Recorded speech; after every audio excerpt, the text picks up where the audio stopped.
नमस्कार, मैं जितेंद्र चतुर्वेदी। बात उस फंडिंग की करेंगे जिसकी चर्चा एक लंबे समय से हो रही है कि आखिर सीजीपी को कौन खिला पिलाकर बड़ा कर रहा है।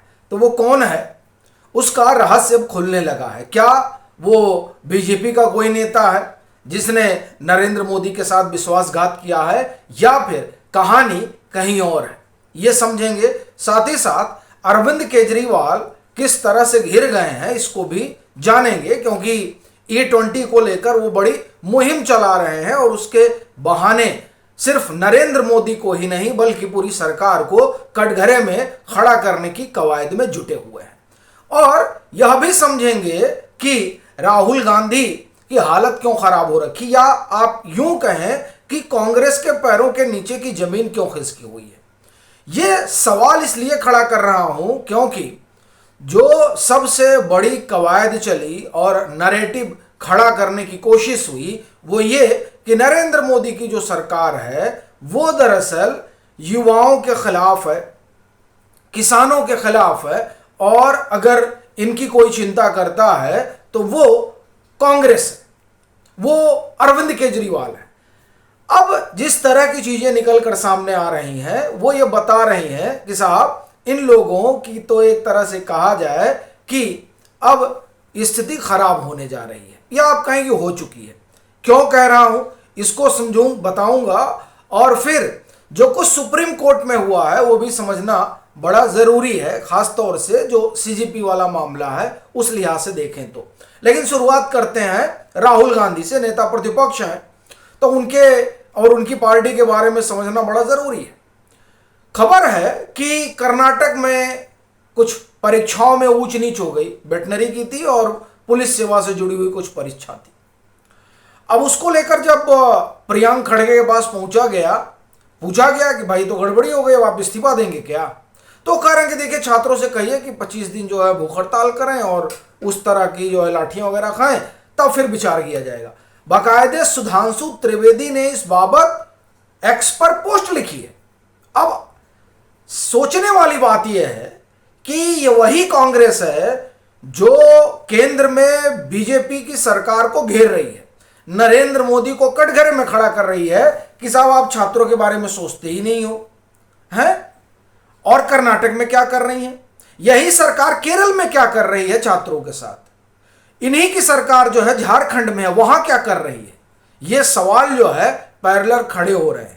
आप देखिए झारखंड में कोई जुनैद नहीं पहुंचा, और सोशल मीडिया की अगर माने, यानी एक्स पर मैंने कहीं देखा कि किसी ने अभिजीत दीपके को फोन किया तो अभिजीत दीपके ने जुनैद का नंबर दिया, और फिर जुनैद को जब पता चला तो उसने जो है फोन ब्लॉक कर दिया। इस तरह की सोशल मीडिया पर चर्चा है। कहना यह है कि झारखंड में तो कोई खाना पहुंचाने नहीं जा रहा और कोई यहां से उड़कर वहां 24 घंटे कवर करने नहीं जा रहा है।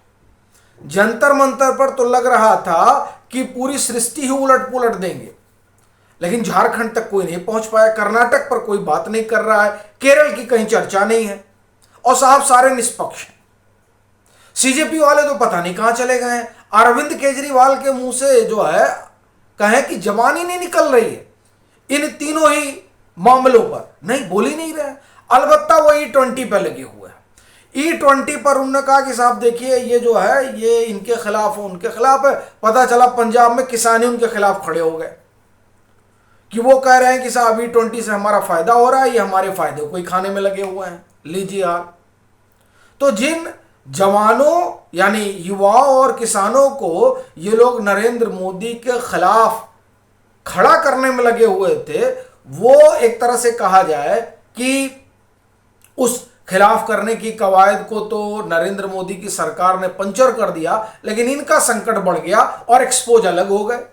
भाई ये जो है ये दोहरा मापदंड है ना, कि आप एक सरकार को घेरने के लिए जंतर मंतर पर बैठकर सबका समर्थन करें, और जब आपके यहां छात्रों का संकट आए तो ना आप उधर मुंह घुमाएं और ना आपका पालतू उधर मुंह घुमाए।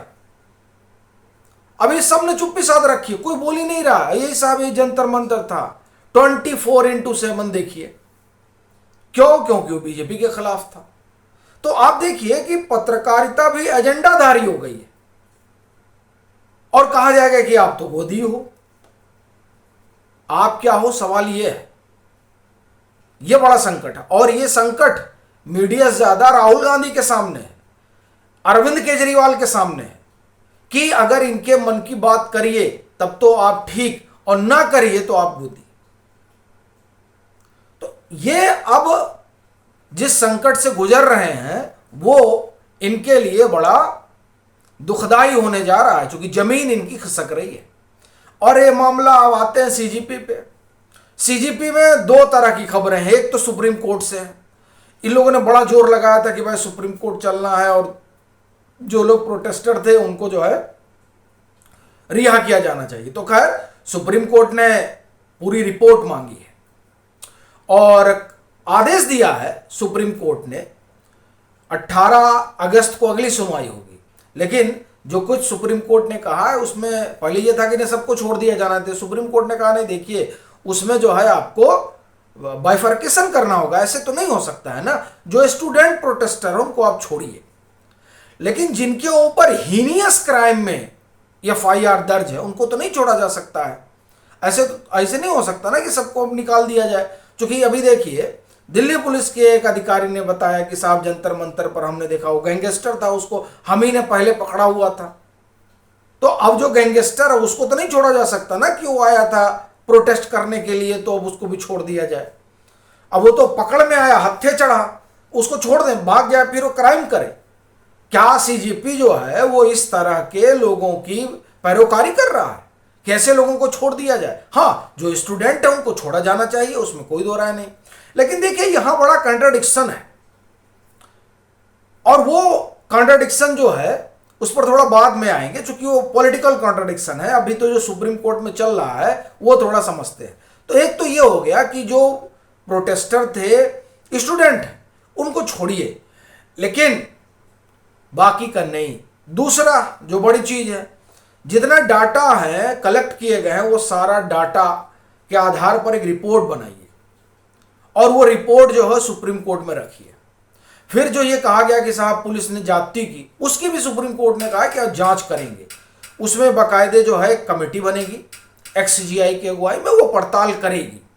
लेकिन उसमें पड़ताल सिर्फ एक तरफा नहीं होगी, पहले पूरी रिपोर्ट आने दीजिए। इससे पता चलेगा कि जो सख्ती बरती गई वो किसके ऊपर बरती गई और उस बरतने की वजह क्या रही है। तमाम सारी चीजें निकल कर आएंगी।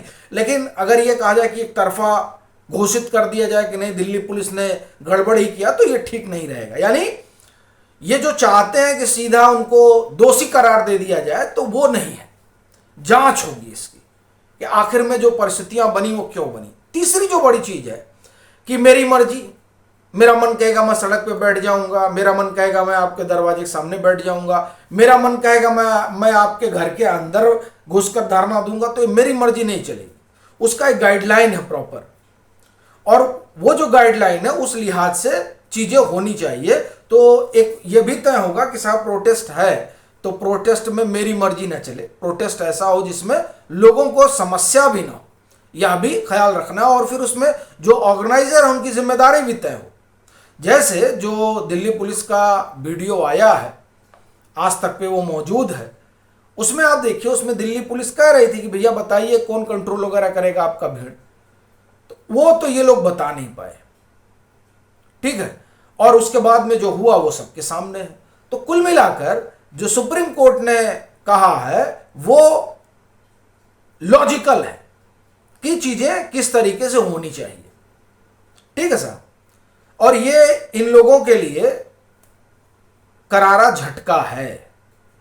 भले ही इनका जो अपना धड़ा है वो पेश कर रहा है कि बड़ी जीत है, अब पता नहीं कैसे बड़ी जीत है, अपने समझ से परे है। हम तो जहां से देख रहे हैं वहां ये जान रहे हैं कि इनके गाल पर जोरदार जो है वो सुप्रीम कोर्ट ने थप्पड़ मारा है। ऐसे नहीं होता है, हर चीज देखी जाएगी तब कुछ कहा जाएगा। दूसरा जो हम लोग फंड वाली बात कर रहे हैं, देखिए जो तमाम ये ओपन सीक्रेट है, यानी खुला रहस्य है, पब्लिक डोमेन पे मौजूद है। ये जो सौरभ दास नाम के प्राणी है सीजेपी में, नोराड से इनको मिला। नोराड नॉर्वे की एक संस्था है, फंड वंड देती है, और भाई साहब करोड़ों रुपए मिल रहे हैं। पुलिसर से पता नहीं कितना करोड़ों पैसे मिल रहे हैं, रुपए मिल रहे, पैसे नहीं, ओपन सोसाइटी से पैसा मिल रहा है। अब यहीं से हम कॉन्ट्राडिक्शन पे बात करेंगे, जो हमने शुरू में कहा था कि वो पॉलिटिकल है, उस पर बाद में आएंगे। अभी क्या नैरेटिव गढ़ा जा रहा है? नैरेटिव ये गढ़ा जा रहा है कि ये जो आंदोलन है, इस आंदोलन का समर्थन, विमर्थन, फंडिंग ये सब कहां से हो रहा था? ये बता रहे थे साहब बीजेपी कर रही है। कुछ एक लोगों ने शगुफा भी छोड़ा, ठीक है, हम लोगों ने भी बात की उस पर कि हाँ कुछ फंडिंग हुई होगी, ये तमाम सारी चीजें, ये सारी बातें की। लेकिन ये जो रहस्य खुला है कि ओपन सोसाइटी, नोराड, पुलित्जर ये सब कर रहे हैं। अब इसमें देखिए ओपन सोसाइटी बड़ा कॉमन है। कॉमन क्यों है? ओपन सोसाइटी वो है जो जार्ज सोरोस से जुड़ा हुआ है, और ओपन सोसाइटी खुले तौर पर किसके साथ खड़ा रहा है? राहुल गांधी के साथ और नरेंद्र मोदी के खिलाफ। ये तो किसी से छिपा नहीं है। तो फिर ये जो सीजेपी वाला प्रोटेस्ट है और इसमें जो बंदे हैं, वो बंदे कौन हैं? ये मुझे लगता है कि ये कांग्रेस, आम आदमी पार्टी, इन लोगों का साझा मिशन है जो अब निकलकर सामने आ रहा है। हाँ ये जरूर है कि उसमें जैसे कि चर्चा है, जिसकी पड़ताल भी बीजेपी कर रही है, कि बहती गंगा में बीजेपी के किसी नेता ने हाथ धो लिया हो, ठीक है, किसी के बेटा बेटी ने हाथ धो लिया हो, पैसा वैसा दे दिया हो कि हमारे पिताजी को परेशान किया जा रहा है तो क्यों ना इनको थोड़ा परेशान कर लिया जाए, वो सब हो सकता है। लेकिन आप देखिए कि किस तरह से इनका पूरा कनेक्शन जुड़ा हुआ। अनुराड नॉर्वे की संस्था है, नॉर्वे में ही पीएम का आप एक तरह से कहा जाए कि पहले उनकी घेराबंदी शुरू हुई। वो जो महिला पत्रकार थी वहां की, हेली लिंग, फिर उसको लेकर कैसे इन लोगों ने सर पे बिठाया और वहां से पूरा जो है प्रोसेस चला। तो ये एक साफ जो है लिंक दिखाई दे रहा है, जिससे ये पता चलता है कि फंड दरअसल आ कहां से रहा है और कौन लोग इसके पीछे खड़े हैं। अगर ऐसा नहीं होता तो यही सीजेपी झारखंड पे तो बोलती, कर्नाटक पे तो बोलती, केरल पे तो बोलती।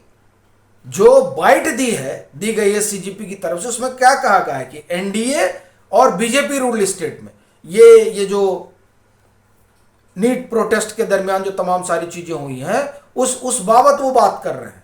वो नॉन बीजेपी रूल जो गवर्नमेंट है उसके बारे में बात ही नहीं कर रहे हैं। तो इससे समझ में आता है कि इनका एजेंडा क्या है।